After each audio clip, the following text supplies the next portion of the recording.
آپس میں شادی کریں تو اس سے ایک دوسرے کو پہچاننے کا موقع ملے گا اور دنیا میں امن و سلامتی کا قیام عمل میں آئے گا. اس کے بعد انہوں نے دعائیہ پروگرام رکھا تھا، ہر دین مذہب مسلک کے لوگوں کو بلایا کہ تم دعا کیجئے. تو ظاہر ہے کہ وہاں پر کافر بھی موجود تھے، یہودی بھی موجود تھے، عیسائی بھی موجود تھے، تو وہاں ان کے لیے دعا کرنا ایک الگ موضوع تھا.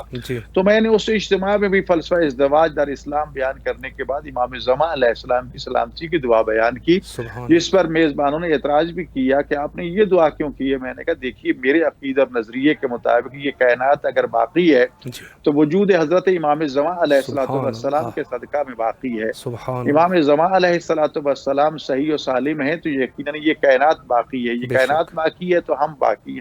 ہیں تو شادیاں باقی ہیں، شادیاں باقی ہیں تو یقیناً ساری دنیا آگے بڑھے گی. تو لہٰذا میں نے اس مرکز کی سلامتی کی دعا کی ہے کہ جس کے وجود ذیجود کے صدقے میں اللہ اپنی رحمتوں کو نازل فرماتا ہے، رزق عطا فرماتا ہے، بارشیں نازل ہوتی ہیں. تو لہٰذا اس حوالے سے ایک تو ظہور امام زمان علیہ السلام کی دعا کرنا چاہیے. نمبر 2، امام زمان علیہ السلام کا تعارف نہیں ہے دنیا کو بتانا چاہیے، اقوام عالم کو بتانا چاہیے کہ امام زمان علیہ السلام کون ہے، یہ فرزند زہرا یوسف زہرا کا مقام و رتبہ کیا ہے. دنیا کے سامنے ان کی تعلیمات کو لانا چاہیے جو آج کی ماڈرن دنیا تباہی و بربادی کا سامان مہیا کر رہی ہے، اس پہ فخر کرتی ہے. ان کو بتانا چاہیے. اور ان لوگوں کا یہ اعتراض کہ ہمارے پاس تو ایک سے ایک ماڈرن اسلحہ موجود ہے تو ان کا امام کیا کر لے گا. یاد رکھیے امام زمان علیہ السلام پوری کائنات کے حاکم ہیں، تمام مخلوق کے حاکم ہیں. لہٰذا وہی ذوالفقار حیدری جو خداوند متعال نے مقام احد میں اپنے ولی اور خلیفہ خدا، خلیفہ بلا فصل رسول خدا صلی اللہ علیہ وسلم امیر المومنین علی بن ابی طالب علیہ السلام کو عطا فرمائی تھی، وہی تلوار، وہی ذوالفقار آپ کے ہاتھ میں ہوگی جس سے آپ منافقین اور مشرکین و کفار کا قلع کما کریں گے. اس تلوار کی یہ خوبی ہوگی کہ اس کی نوک سے دھواں نکلے گا اور دھوئے میں اتنی معرفت ہوگی کہ وہ دوست اور دشمن کو پہچانتا ہوگا کہ محبان آل محمد میں سے کون ہے، اسے چھوڑتا جائے گا. جو دشمنان آل محمد ہوگا اسے واصل جہنم کرتا جائے گا. تو یہ سارے دنیا کے اصل ناکارہ ہو جائیں گے، بیکار ہو جائیں گے. جس طرح یہ چھوٹا سا کرونا کا مرض جو ہے اس نے پوری دنیا کو بے بس کر کے رکھ دیا، تو خدائی طاقتیں جو ساری کی ساری امام زمان علیہ السلام کے پاس موجود ہوں گی، ان کے مقابلے میں دنیا کی طاقتیں کچھ حیثیت نہیں رکھتی. تو لہٰذا میری تمام ناظرین سے گزارش ہوگی کہ اپنے مال کو پاک و پاکیزہ کیجئے، فرض کیجئے. میں تمنا تو رکھتا ہوں کہ میرے زمانے کا امام میرے گھر میں تشریف لائے، ذرا اپنے گریبان میں جھانکوں، کیا میرا مال پاک ہے، کیا میرا لباس پاک ہے، کیا میرا گھر مخمص ہے، یا جو چیزیں میرے پاس موجود ہیں وہ پاک ہیں. اور صرف دعائیں مانگنا کافی نہیں ہے، دعائیں ضرور مانگیں لیکن اپنے آپ کو یقین کامل بھی رکھیں. وگرنہ جس طرح یہود یثرب جو ہیں وہ یثرب آباد کرتے ہیں، فدق آباد کرتے ہیں، خیبر کی بستی آباد کرتے ہیں، اس لیے آ کر آباد کرتے ہیں کہ آخری محمد آئے گا اور اس کی حکومت پوری دنیا پہ ہوگی. تو لہٰذا ہم اس کا استقبال کریں گے، اس کی امت میں شامل ہو جائیں گے، اس کے شریک اقتدار ہو جائیں گے. یہ اور سب سے پہلے اس پر ایمان لائیں گے. یہ نظریات لے کر انہوں نے مدینہ منورہ جو بعد میں آپ کی صلی اللہ علیہ وسلم کی آمد سے مدینہ منورہ کہلایا، یہ شہر آباد کیا تھا.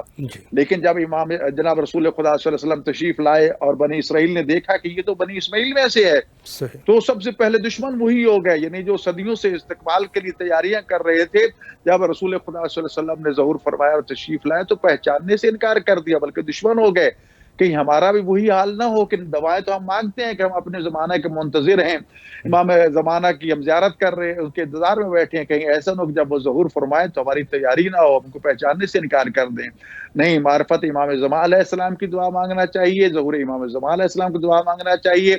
اپنے تمام اموال کو مخمص کرنا چاہیے، مزکہ کرنا چاہیے اور علماء کی اطاعت کرنی چاہیے. کیونکہ رسول امام زمانہ علیہ السلام نے ہمیں یہ حکم دیا تھا کہ ہمارے زمانہ غیبت میں ہماری جو روایات اور فرامین کے راوی علماء اور فقہاء ہیں ان کی طرف رجوع کرنا. یہ جو کہتے ہیں مرجع کہاں سے بن گیا؟ ابھی مرجع اسی فرجعو سے بنا ہے. بالکل. تو امام زمانہ علیہ السلام نے فرمایا تھا فرجو الی روات حدیث سے، تو یہ جو امام کا حکم لفظ فرجو ہے فعل امر ہے، تو لہٰذا اگر ہم جن کی رجوع کرتے ہیں ان کو مرجع کہتے ہیں تو اس لیے کہتے ہیں. پھر کہا جاتا ہے یہ فقیہ کہاں سے آ گیا؟ تو ام الفقہاء کا لفظ امام حسن عسکری علیہ السلام نے استعمال فرمایا ہے. اور فقیہ کوئی معمولی شخصیت نہیں ہے. کربلا میں مدفون حضرت امام حسین علیہ السلام کے 80 سالہ مجاہد حضرت حبیب بن مظاہر علیہ السلام کے جن کو امام حسین علیہ السلام بھائی کہتے تھے، جی جن کو یہ اعزاز ملا کہ اس جگہ مقام دفن ملا کہ ظاہر جب امام حسین کی زیارت کو جاتی ہیں تو پہلے حبیب کی زیارت کرتے ہیں، بے امام شک حسین علیہ السلام کو راضی دے کر واپس لوٹتے ہیں تو پھر جناب حبیب کی خدمت میں حاضر ہوتے ہیں۔ اس حبیب کو امام حسین علیہ السلام نے فقیہ کا لقب دیا تھا، جی وہ حبیب جو کہ رات میں نمازوں میں قرآن ختم کیا کرتے تھے، تو اسی سے سمجھ لیجئے مقام فقیہ کتنا بلند ہے۔ بے شک علماء اور مراجع خدا کی رحمت ہے ہمارے لیے، ہمیں ان کی تقلید کرنا چاہیے، ان کے فرامین پر عمل کرنا چاہیے۔ آج ایک بہت بڑا گروہ جو ہے وہ علماء اور مراجع کے خلاف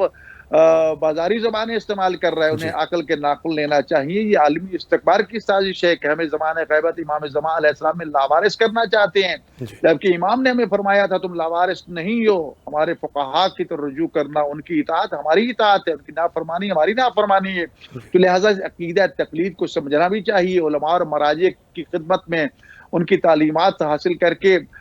رہنمائی لیتے ہوئے آگے بڑھنا چاہیے۔ تو لہٰذا یہ زمانہ غیبت کی باتیں ہیں جس کے لیے ہمیں تیاری کرنا چاہیے۔ تو لہٰذا میری گزارش ہوگی، ایک تو عقیدہ غیبت پہ ایمان رکھیے، دوسرا امام زمان علیہ السلام کے ظہور کی دعا کیجیے، تیسرا امام زمان علیہ السلام کی سلامتی کی دعا کیجیے، چوتھا اپنے گھر کو، اپنے مال کو، اپنے اموال کو، اپنی تمام چیزوں کو اس طرح مزکا اور مخمس کیجیے کہ اس میں امام زمان علیہ السلام اگر بطور مہمان ہم دعوت دیں تو خوشی خوشی چلے آئیں۔ تیسرا یہ ہے کہ عقیدہ پختہ رکھیں، یہ نہ کوئی ظہور فرمائے تو ہم ان کو پہچاننے سے انکار کر دیں اور سب سے پہلے بنی اسرائیل کی طرح ہم ان کو دشمن بن جائیں۔ نہیں، ہمیں اپنے عقائد کو پختہ رکھنا ہوگا۔ اور امام زمان علیہ السلام سے پہلے بھی عرض کر چکا ہوں کہ ہمیں ہر روز زیادہ نہیں تو 5 منٹ، 10 منٹ، 14 منٹ ہم کلام ہونا چاہیے۔ بے شک امام علیہ السلام موجود ہیں، ہم ان سے اپنے دکھ بیان کریں، اپنی تکلیفیں بیان کریں، ان کے وسیلہ سے اپنے مسائل کو حل کرنے کی درخواست کریں۔ یقیناً انہی کے صدقے میں ہمارے بڑے بڑے دشمن جو ہے وہ ناکام و نامراد ہو رہے ہیں، وگرنہ ان کا لطف و کرم نہ ہوتا، ان کا سایہ ہم پہ نہ ہوتا، ان کی نصرت مدد نہ ہوتی تو ہم کب کے مٹ چکے ہوتے۔ بے شک یقیناً امام زمان علیہ السلام کا عقیدہ ظہور اور عقیدہ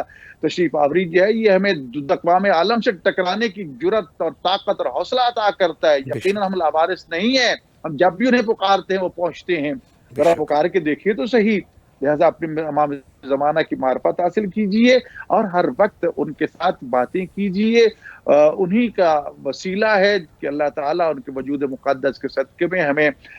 دشمن پر غلبہ بھی عطا کرتا ہے، اور جی مقام امامت جو ہے اس سے بھی دنیا کو ہم آشنا کر رہے ہیں کہ امام جو ہے کوئی عام ہستی نہیں ہے، اس کو عام ایک مولوی نہ سمجھ لینا، جی وہ اللہ کا چنا ہوا ہے، اور رسول خدا صلی اللہ علیہ وسلم کے اس فرمان کی روشنی میں وہ آخری مولا ہے ہمارے، جو قدیر قوم میں ارشاد فرمایا تھا کہ من کنت مولا فاز علی سبحان مولا۔ اللہ سنو، جس کی جان مال عزت و ناموس کا میں محمد مصطفیٰ مالک ہوں، میرے بعد سبحان اس کی اللہ جان مال عزت ناموس کا مالک اور آقا علی ابن ابی طالب ہیں۔ صرف بے علی شک ابن ابی طالب نہیں بلکہ اولاد الی یوم القیامہ، اور آپ جی کی طیب و طاہر اولاد جو ہے وہ قیامت تک رہے گی۔ یہی وجہ تو ہے کہ جب آپ نے قیامت تک اپنے ولی حضرت امام مہدی علیہ السلام کی ولایت اور حکومت کا اعلان کر دیا تو تب قرآن نے کہا کہ آج دن کافر جو ہیں وہ تمہارے دین سے مایوس ہو گئے۔ مایوسی کی وجہ یہی تھی کہ انہیں اس بات کا یقین ہو گیا کہ یہ کائنات، یہ زمانہ کبھی بھی وجود حجت خدا سے خالی نہیں ہو سکتا۔ بے شک اللہ نے سب سے پہلے اپنی حجت حضرت آدم علیہ السلام کو بھیجا، اور آخری حجت خدا امام مہدی علیہ السلام بقیت اللہ علیہ السلام موجود ہیں۔ یقیناً ان کے وجود سے یہ کائنات باقی ہے، تو لہٰذا ہمیں اپنی صفوں میں وحدت پیدا کرنا چاہیے، اپنے بے پیار شک محبت پیدا کرنا چاہیے، اور آپ کے ظہور کی مجالس و محافل کی دعائیں سجانا چاہیے، دعائیں ندوہ پڑھیے، جی باقی دعائیں کیجیے۔ یقیناً ہمیں ان کی ضرورت ہے، ان کے بغیر ہم کچھ بھی نہیں ہے۔ جی بے یہ شک ہمارے کم از کم، اور علماء کی ذمہ داریاں اپنی جگہ پر، عوام کی ذمہ داریاں اپنی جگہ پر، کوئی بے بھی یہ شک نہیں کہہ سکتا۔ اگر کوئی اپنے اس بات پہ فخر کرتا ہے تو کرنا بھی چاہیے کہ اگر وہ مظلوم کربلا کی صف عزا بچھاتا ہے تو یقیناً یہ بہت بڑا اعزاز ہے اس کے لیے، لیکن اسے جاننا چاہیے جب عزاداروں کی صف سامنے آتی ہے تو اس میں سر فہرست سب سے بڑے عزادار جو امام زمانہ علیہ السلام ہمیں نظر آتے ہیں، امام حسین علیہ السلام کے۔ اللہ تو اکبر عزاداروں میں وہ ہیں، ائمہ معصومین میں وہ ہیں، حجج خدا میں وہ شامل ہیں، اور پھر اللہ کی رحمت اور نعمتوں کا نزول ان کے صدقے میں ہے، تو بے لہٰذا شک ان سے کسی وقت بھی دور نہیں ہونا چاہیے، ہر وقت ان کو حاضر ناظر سمجھنا چاہیے، اور ان سے وابستہ رہنا ہمارا فرض ہے۔ تب جا کر ہم اقوام عالم میں سر اٹھا کے جس طرح چل رہے ہیں انشاءاللہ چلتے رہیں گے انشاءاللہ۔ جی قبلہ، ہمارے پاس تقریباً 6-7 منٹ بچے ہیں، تو انتہائی اختصار کے ساتھ قبلہ کے امام زمانہ علیہ السلام کو کیوں منجی اور نجات دہندہ کہتے ہیں، اس پر اگر آپ وضاحت فرمائیں. کیونکہ اس وقت پوری دنیا میں جب ہم دیکھتے ہیں ظلم و جور کا دورہ ہے، اور اقوام عالم جو ہیں خصوصاً مظلوم جو ہیں وہ پس رہے ہیں. مظلوم مسلمان ہو تب بھی مظلوم ہے، مسلمان نہ ہو مظلوم ہے. اس لیے امیر المومنین علیہ السلام نے ارشاد فرمایا تھا کون للظالم خصما للمظلوم اونا، کہ ہمیشہ ظالم کا دشمن رہنا اور مظلوم کا مددگار رہنا. یہ بھی کہا گیا تھا کہ ظالم کی مدد کیجیے ظلم سے روک کر، مظلوم کی مدد کیجیے ظالم کو ظلم سے بچا کر. تو کیونکہ بہت سے ظالم ایسے موجود ہیں کہ جن کے شر سے دنیا تنگ ہے، تو امام زمان علیہ السلام جب ظہور فرمائیں گے تو یقیناً وہ اقوام جو ظلم و جور کی چکی میں پس رہی ہے اور جو ظالموں کے بنائے ہوئے قوانین کی چکیوں میں پس رہے ہیں، ظلم و جور کے نشانہ بن رہے ہیں، یقیناً ان سب کا خاتمہ ہو جائے گا. ان سے اگر کوئی نجات دلائے گا تو وہ یوسف زہرا رسول خدا صلی اللہ علیہ وسلم کے فرزند ارجمند جن کا وجود نعمت ہے، ان کی وجہ سے دنیا جو ہے وہ ظلم و جور سے نجات حاصل کرے گی. اور یہ عقیدہ منجی بشریت جو ہے، یہ جیسے کہ پہلے عرض کر چکوں اقوام عالم کا نظریہ ہے، صرف شیعہ کا نظریہ نہیں ہے. تو یقیناً امام زمان علیہ السلام منجی بشریت بھی ہیں، نجات دہندہ بھی ہیں، ظالموں کی شر سے بچائیں گے. اور ایک بات ضرور کہنا چاہتا ہوں کہ امام زمان علیہ السلام کے بارے میں یہ تصور دیا جاتا ہے کہ آپ جب ظہور فرمائیں گے تو تلوار ہاتھ میں لیں گے اور بس گردنیں کاٹنا شروع کر دیں گے. نہیں میرے بھائی، امام جلاد نہیں ہے، نعوذ باللہ من ذالک. امام قاتل نہیں ہے، امام ظالم نہیں ہے، امام تو رؤوف الرحیم ہے، رؤوف الرحیم کے نمائندہ ہیں، آپ کے جد امجد رحمت اللہ عالمین ہے. ہاں، یہ جو منتقم کہا گیا وہ یہ کہا گیا کہ وہ ان ظالموں سے انتقام لیں گے جن کے بارے میں اللہ نے یہ فرما رکھا ہے کہ ظالم دنیا سے بھی اپنے ظلم و جور کا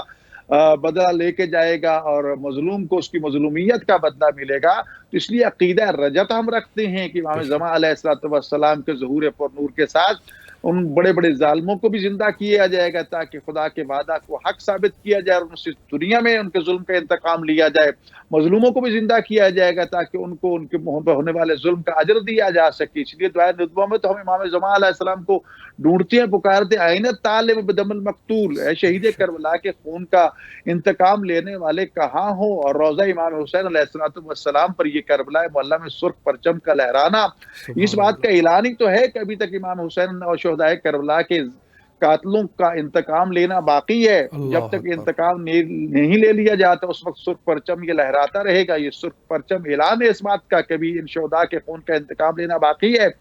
جناب زہرا سلام اللہ کے دشمنوں سے انتقام لیا جائے گا، رسول خدا کے دشمنوں سے انتقام لیا جائے گا، امیر المومنین ائمہ معصومین کے دشمنوں سے انتقام لیا جائے گا، مومنین کے مظلوموں کے دشمنوں سے انتقام لیا جائے گا. لہذا انتقام اور چیز ہے اور عدل و انصاف کے بل بوتے پر ہوگا، نہ کہ ظلم و جور کے ساتھ. تو لہٰذا امام علیہ السلام از خود رؤوف الرحیم کے نمائندے اور رحمت اللہ عالمین کے نواسے ہیں. لہٰذا ان کو اس تناظر میں دیکھنا ہوگا، ہمیں ان کی تعلیمات کو جاننا چاہیے. تو لہٰذا اس کائنات کو ظلم و جور سے اگر کوئی نجات دلا سکتا ہے، دنیا تو دھڑا دھڑ تباہی کا سامان بنا رہی ہے، لیکن امام زمان علیہ السلام جو دنیا کو امن و سلامتی کا گہوارہ بنانے کے لیے آئیں گے. اور جس طرح رسول خدا صلی اللہ علیہ وآلہ وسلم نے حضرت جابر بن عبداللہ انصاری کو اپنے تمام جانشینوں کے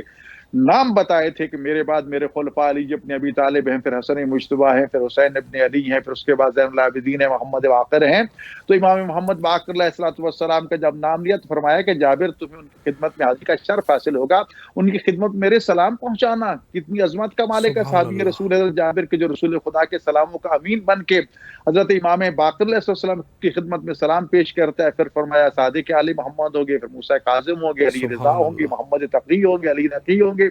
حسن عسکری ہوں گے. یہ نام لیا اور پھر فرمایا آخری جو ہے اس کا نام میرے نام کی طرح ہوگا، اس کی کنیت میری کنیت کی طرح ہوگا. اور وہ ظلم و جور سے بھری دنیا کو عدل و انصاف سے اسی طرح بھر دیں گے جس سے ظلم و جور سے بھر چکی ہوگی. تو سہیل نے فوراً جابر نے سوال کر دیا کہ مولا ان کے زمانہ غیبت میں لوگ ان کے نور امامہ سے محروم ہو جائیں گے. فرمایا نہیں، یستزیون بنور امامتی کما یستزیون من نور الشمس بین اللہ صحاب، کہ وہ ان کے نور امامت سے اس طرح روشنی حاصل کرتے رہیں گے جس طرح سورج جو ہے وہ بادل کی اوٹ میں چھپ جاتا ہے لیکن پھر بھی دنیا اس سے روشنی حاصل کرتی ہے. حضرت طوسی علیہ الرحمہ نے اپنی کتاب الغیبہ میں اس کی وضاحت اور وجہ بیان فرمائی ہے کہ سورج سے آپ کو تشبیہ کیوں دی گئی ہے. فرمایا اس لیے کہ سورج جب چمکتا ہے تو دوست اور دشمن کو فائدہ پہنچاتا ہے. سورج اس کائنات کی بقا کے لیے ایک بہت بڑا اہم ذریعہ ہے. اگر ایک عرصے کے لیے فرض کرے دنیا سورج غائب ہو جائے تو نباتات ختم ہو جائیں گے، جمادات ختم ہو جائیں گے، حیوانات ختم ہو جائیں گے. گویا کائنات کی ایک بہت بڑی زندگی کا تعلق جو ہے وہ سورج کے ساتھ ہے. تو اس لیے فرمایا یہ کائنات اگر باقی ہے تو وجود حجت خدا امام زمان علیہ السلام کے صدقے میں باقی ہے. بے شک. اگر خدا نے خواستہ ایک لمحہ کے لیے یہ کائنات خالی ہو جائے تو اس کائنات میں قیامت آ جائے گی. فرزند زہرا جو ہے وہ قیامت کو روکے ہوئے ہے، ان کے وجود کے صدقے میں اللہ کے رحمتوں کا نزول ہے. ہم عذاب الہی سے بچے ہوئے ہیں تو ان کے صدقے میں بچے ہوئے ہیں. لہٰذا ہمیں چاہیے کہ امام زمان علیہ السلام کی معرفت حاصل کریں، ان کی تعلیمات کو سمجھیں، اس کو عام کریں، لوگوں تک پہنچائیں، اس پر عمل کریں، اور خود بھی امام زمان علیہ السلام کی آمد کی تیاری کریں، لوگوں کو بھی متوجہ کریں، اس پیغام کو عام کریں کہ دیکھیے اگر تم امن چاہتے ہو، سلامتی چاہتے ہو، کامیابی چاہتے ہو تو امام مہدی علیہ السلام کے ظہور کی تیاریاں کیجیے. ان کے زمانہ غیبت میں ایک ایک فرد کے پاس جا کر ان کا صحیح تعارف کروائیے، کیونکہ جاننا اور چیز ہوتی ہے اور معرفت اور چیز ہوتی ہے. ہم امام کو جانتے تو ہیں کہ ان کا نام رسول خدا صلی اللہ علیہ وسلم کے نام پر ہوگا، ان کی کنیت ابو القاسم ہوگی، حضرت نرجس سلام اللہ علیہ کے فرزند ارجمند حضرت امام حسن علیہ السلام کے لخت جگر ہے. لیکن معرفت کسی اور چیز کا نام ہے، اس لیے کہا گیا اللہم عرفنی نفسک، ہم معرفت کی دعا کرتے ہیں. اور پھر فرمایا کہ ہمیں اپنے رسول کی معرفت عطا فرما. پھر فرمایا عرفنی حجتک، اپنے حجت کی معرفت عطا فرما. اگر نہیں ہوگی معرفت تو گمراہ ہو جائیں گے. اور کربلا کے وہ لمحات ہمیں پیغام دیتی ہیں کہ جب امام حسین علیہ السلام کی شہادت کے بعد خون کی بارش شروع ہوگی، زلزلے آنا شروع ہو گئے اور طوفان اور سیاہ آندھیاں، تو ہمارے استاد مکرم فرمایا کرتے تھے کہ کیا کبھی آپ نے سوچا ہے کہ اس سے پہلے بھی معصومین شہید ہوئے تھے لیکن کسی معصوم کی شہادت پہ خون کی بارش نہیں برسی تھی، زلزلے نہیں آئے تھے؟ کیا وجہ ہے کربلا میں زلزلے آئے؟ فرمایا اس لیے ایک حجت خدا امام حسین علیہ السلام کو شہید کر دیا گیا تھا، اور دوسرے حجت خدا امام سجاد علیہ السلام پر غشی طاری تھی، جس کے نتیجے میں نظام کائنات درہم برہم ہونا شروع ہو گیا. اس وقت اگر اس انسانیت پہ کسی نے احسان کیا تھا وہ علی بطول کی بیٹی جناب زینب کبریٰ سلام اللہ علیہا تھی، جنہوں نے جلتے ہوئے خیموں سے امام وقت حجت خدا کو نکالا اور انہیں ہوش دلایا، اور اس کی وجہ سے زلزلے اور یہ سب چیزیں ٹل گئیں. تو آج بھی اگر کائنات باقی ہے تو وجود مقدس امام زمان علیہ السلام کے صدقے میں باقی ہے. ہمیں ان کے تعجیل ظہور کی دعائیں کرنا چاہیے. اللہ تعالی ہمیں ان کا اعوان النصار میں شمار فرمائے. الہی آمین، الہی آمین. قبلہ دل تو نہیں کر رہا کہ مزید بھی سوالات بھی ہے، اور